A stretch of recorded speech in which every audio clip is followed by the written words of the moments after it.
Ah, Angelo.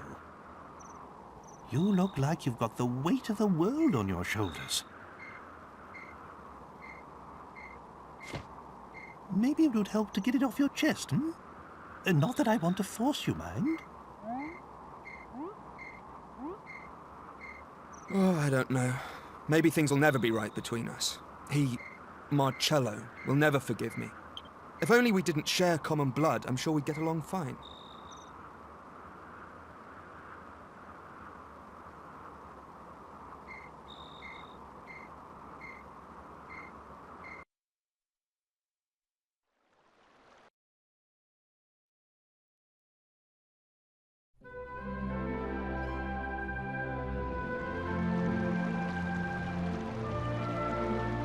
Abbot Francisco was always well known around these parts for his benevolence.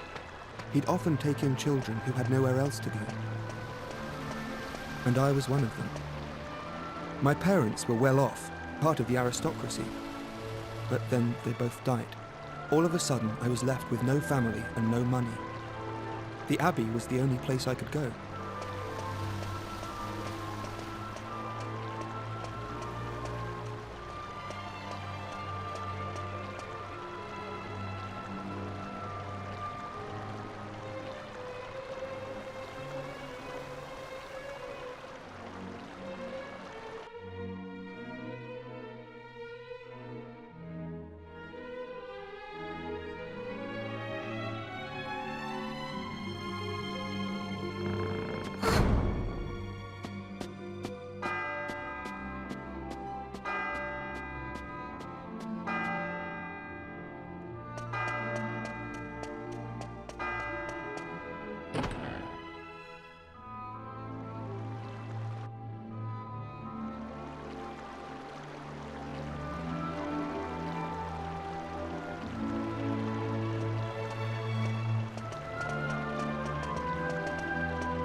You're new here, aren't you?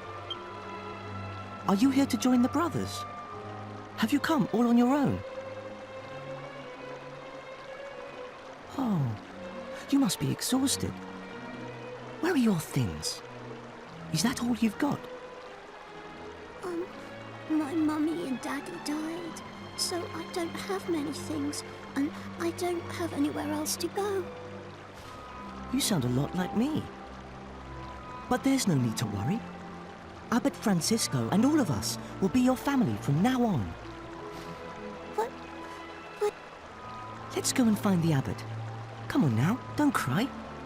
Why don't you tell me your name?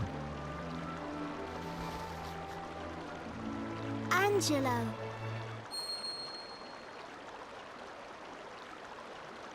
You!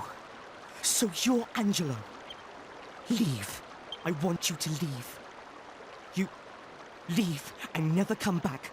I don't ever want to see you again. So you're intent on ruining this life for me as well, are you?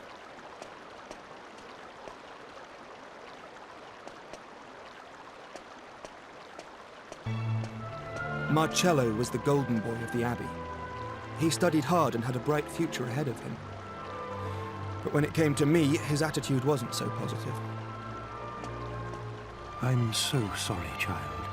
I'm sad to say I heard that little exchange. It's so unlike Marcello to act like that. I just don't understand. Ah, I see.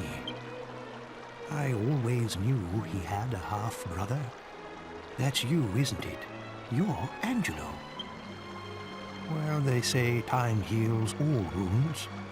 Let's hope your living here will make everything all right. Now, come along with me. From today onwards, this will be your home. Why don't I introduce you to everyone? Not long after that, I heard the full story for the first time, about how I had a half-brother who was born from an affair between my father and one of the maids, and that was Marcello. If I hadn't been born, he'd have been next in line to my father. But when I was born, Marcello and his mother were thrown out of the house with nothing to their names. She died soon afterwards. He had no one. So he ended up at the Abbey, hating me and my father for all those years.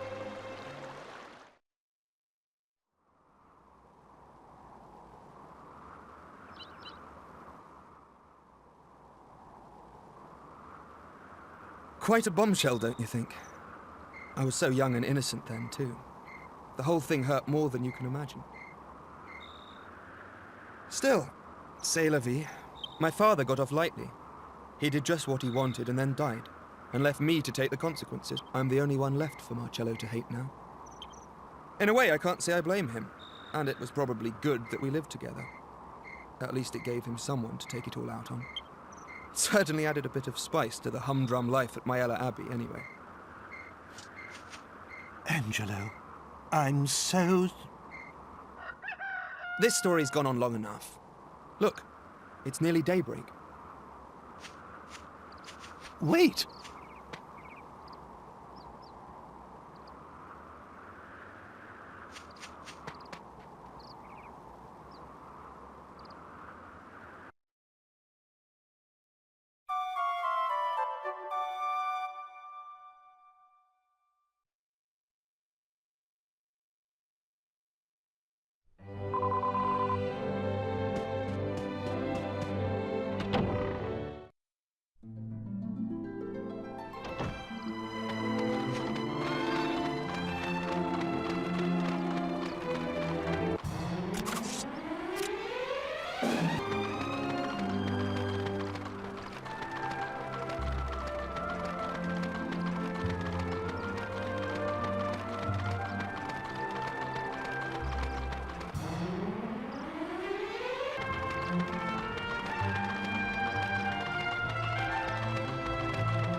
Are you feeling all right, Your Majesty?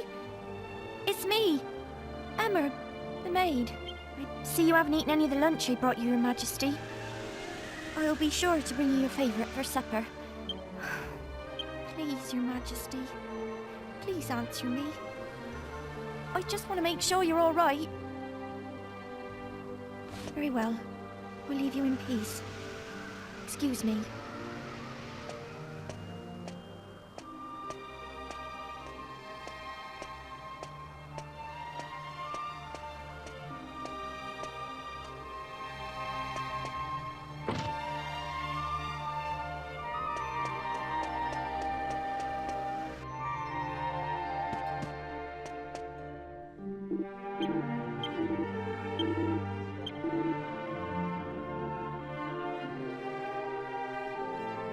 He's hardly eating a thing either. And I could hear him weeping all through the night yesterday. He was such a benevolent and wise king when the Queen was still alive. I'm terribly sorry I'm of so little use to him. I see. So it continues. It must be difficult for you, Emma. But I need you to keep trying. If the king cannot recover from this, the country will fall apart. I just don't know what to suggest. Ah, hello there. Do you seek an audience with the King of Ascantha? I'm afraid that His Majesty has been unavailable to visitors since the period of mourning for the late Queen began 2 years ago. He comes down to the royal suite every night, but I doubt that he'll grant you an audience. I realise that that must seem strange to you, but if you return after dark, you'll see for yourselves.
Oh!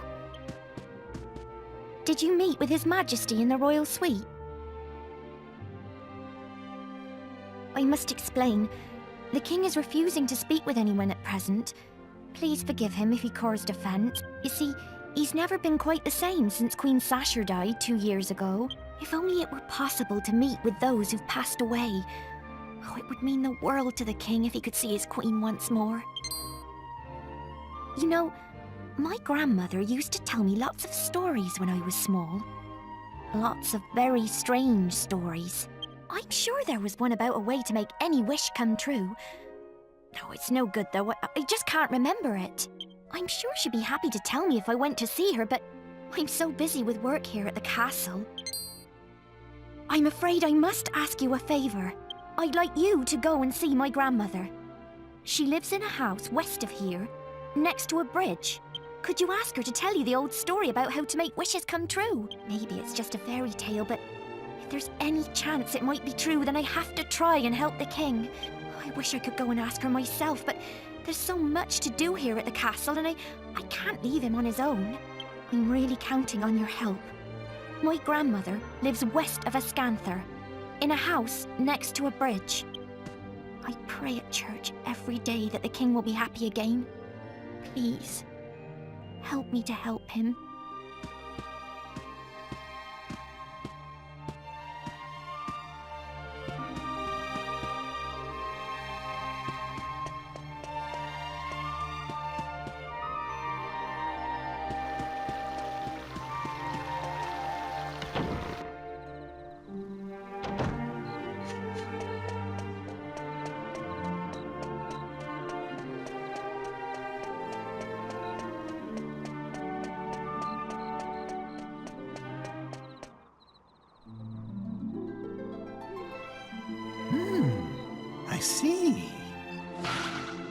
Magnificent! What a dutiful maid, worrying about her master so. I am impressed. A faithful retainer like her is a most precious treasure to a king. And you say she's about the same age as my dear Medea? Very well. Now this is an order. I want you to help this maid with her request. I beg your pardon? A detour? Well, if you get onto it quickly, it won't be a problem, will it? Off we go. We must lend a hand to this delightful maid of yours.